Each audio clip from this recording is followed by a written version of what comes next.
नमस्कार दोस्तों, उत्कर्ष के इस ऑनलाइन डिजिटल प्लेटफॉर्म पर आप सभी का हार्दिक स्वागत और अभिनंदन। फिर एक नए जोश, नई उत्साह, नई उमंग, नए क्लेवर और नए फ्लेवर के साथ आज उत्कर्ष के इस प्लेटफॉर्म के माध्यम से मैं आरएस के उन तमाम अभ्यर्थियों को संबोधित करना चाहूँगा जिनके लिए एक बड़ी समस्या रहती है कि सर नोट्स कैसे बनाएं, सर नोट्स क्यों जरूरी होते हैं, क्या सर हम नोट्स डायरेक्ट मार्केट से खरीद सकते हैं क्या।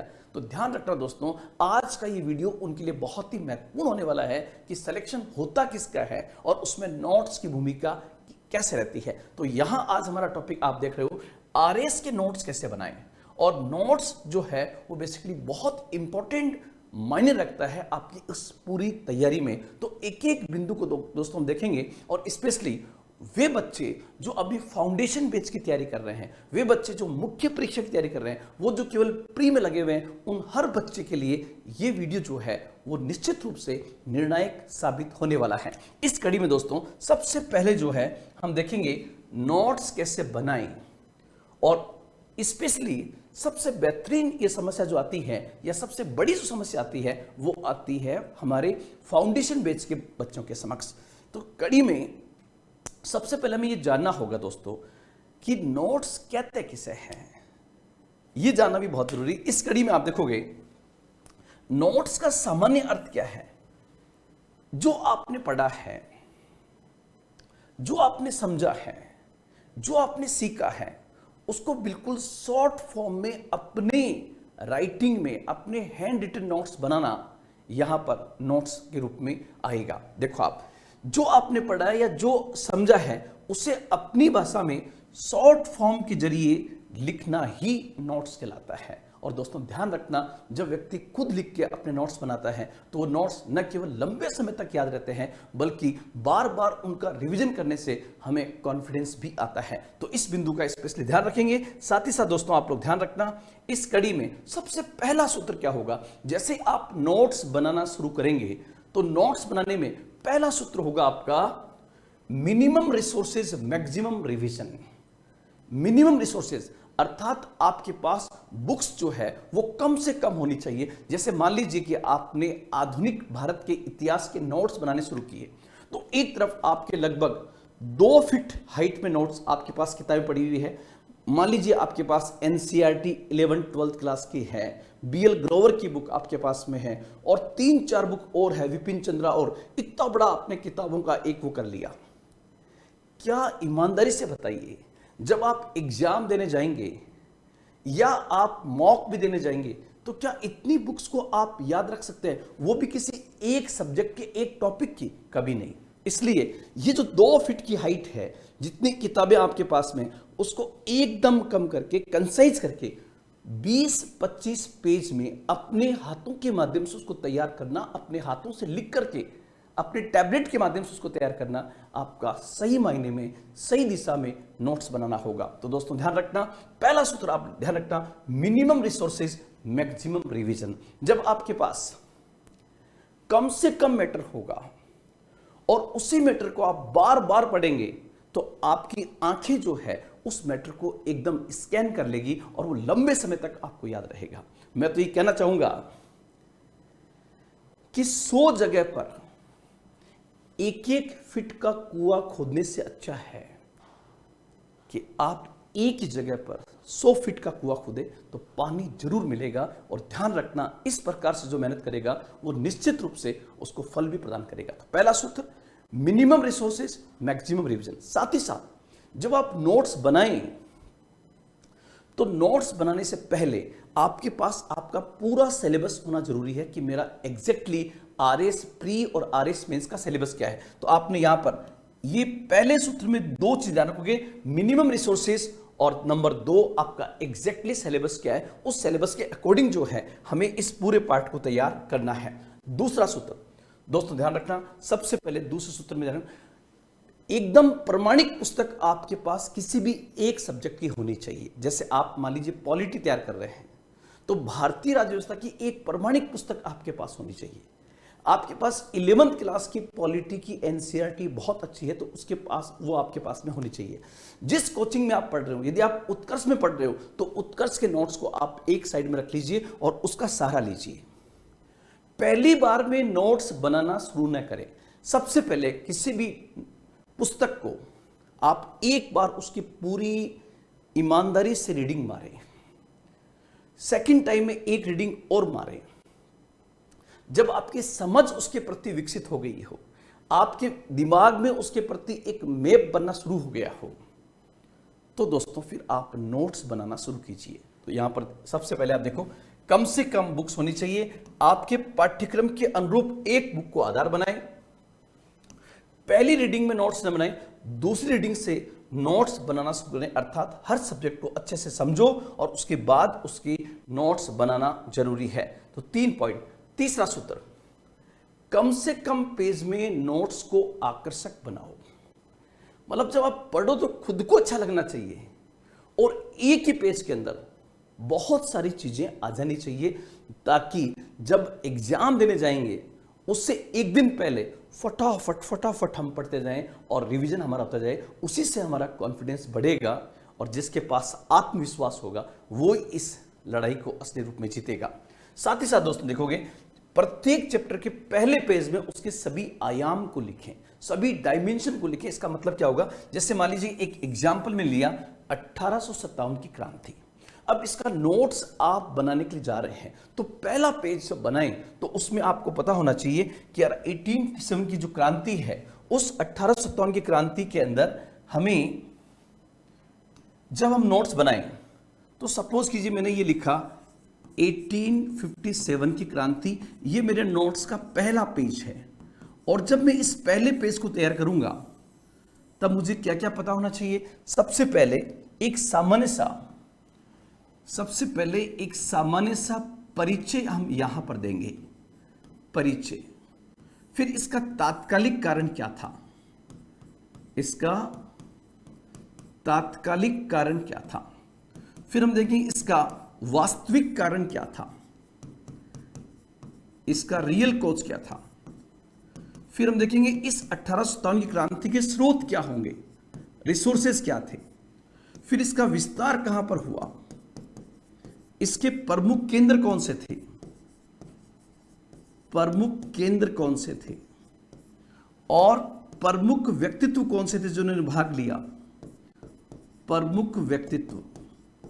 और साथ ही साथ इसका परिणाम क्या रहा, इसका स्वरूप कैसा था, स्वरूप कैसा था। और साथ ही साथ दोस्तों आप लोग ध्यान रखना, जब मैं इसको बनाऊंगा तो मेरा एक पेज ये होगा और इस एक पेज के माध्यम से हम बहुत सारी चीजों को कवर करेंगे और साथ ही साथ देखेंगे लास्ट में इसका निष्कर्ष क्या था और इस क्रांति का स्वरूप कैसा था।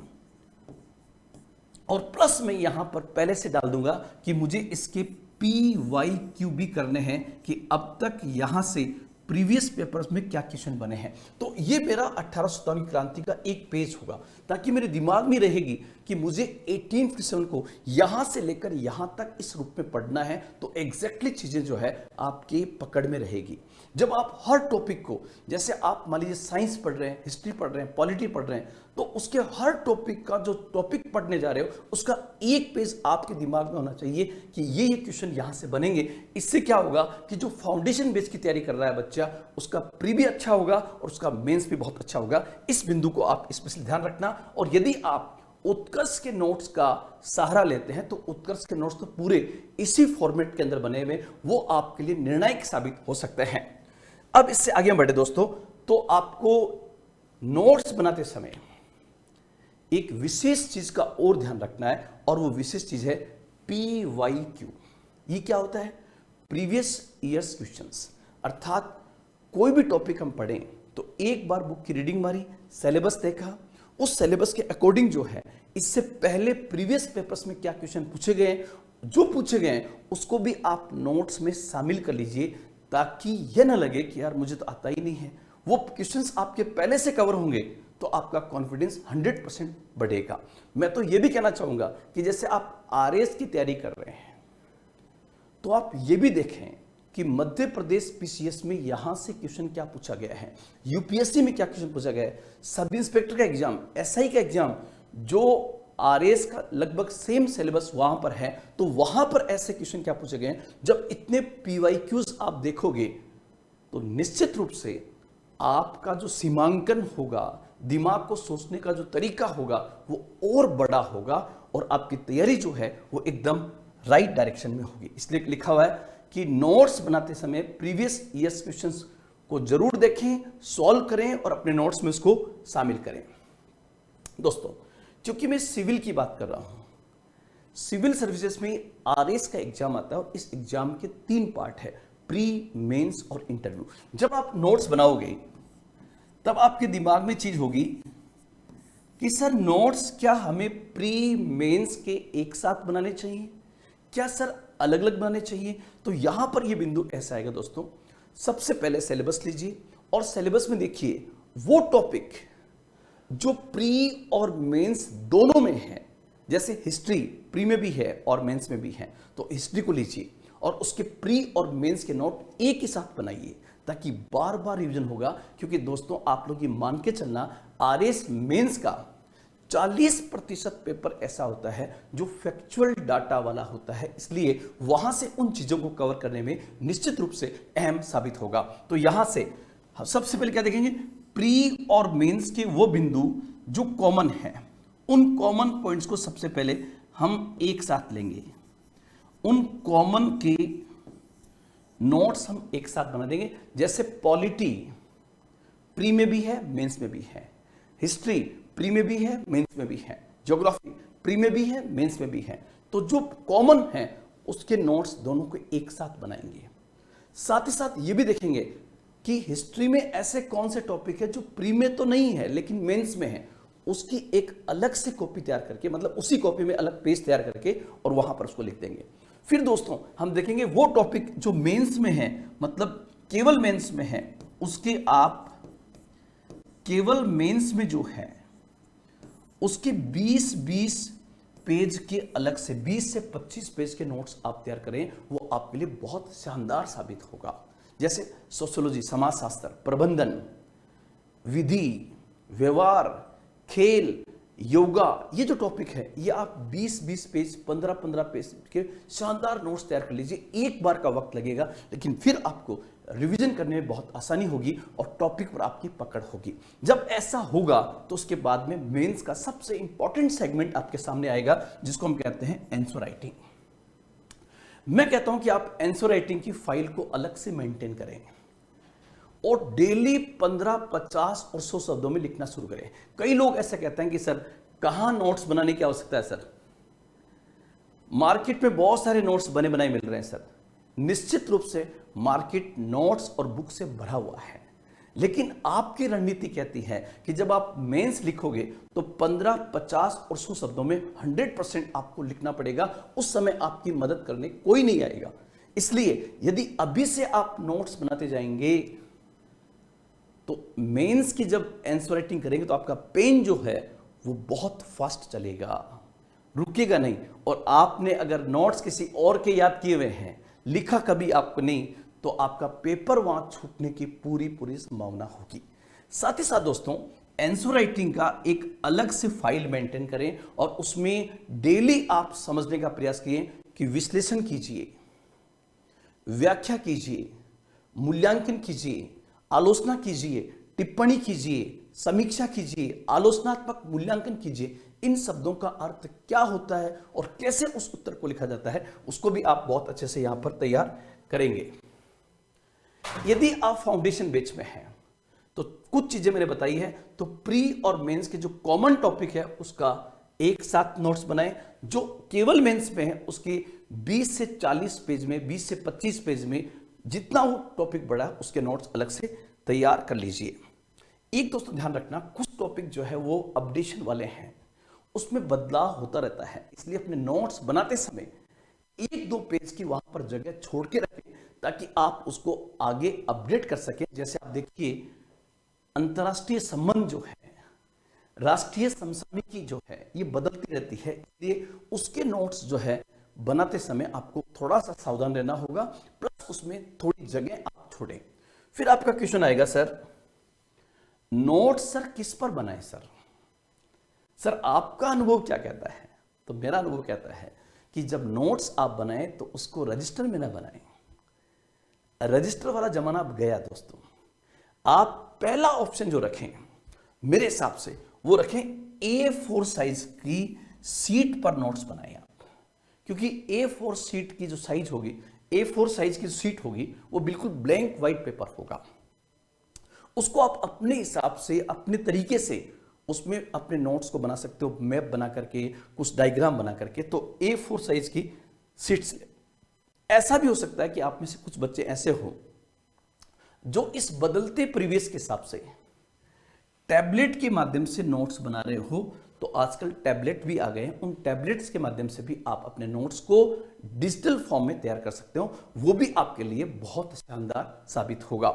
अब इस कड़ी में दोस्तों नोट्स बनाने के फायदे क्या हैं, इतनी बातें जब हमने की तो जाहिर सी बात है आपके दिमाग में आएगा कि सर हम इतनी मेहनत करेंगे, नोट्स बनाएंगे, तो उस नोट्स बनाने का फायदा क्या है।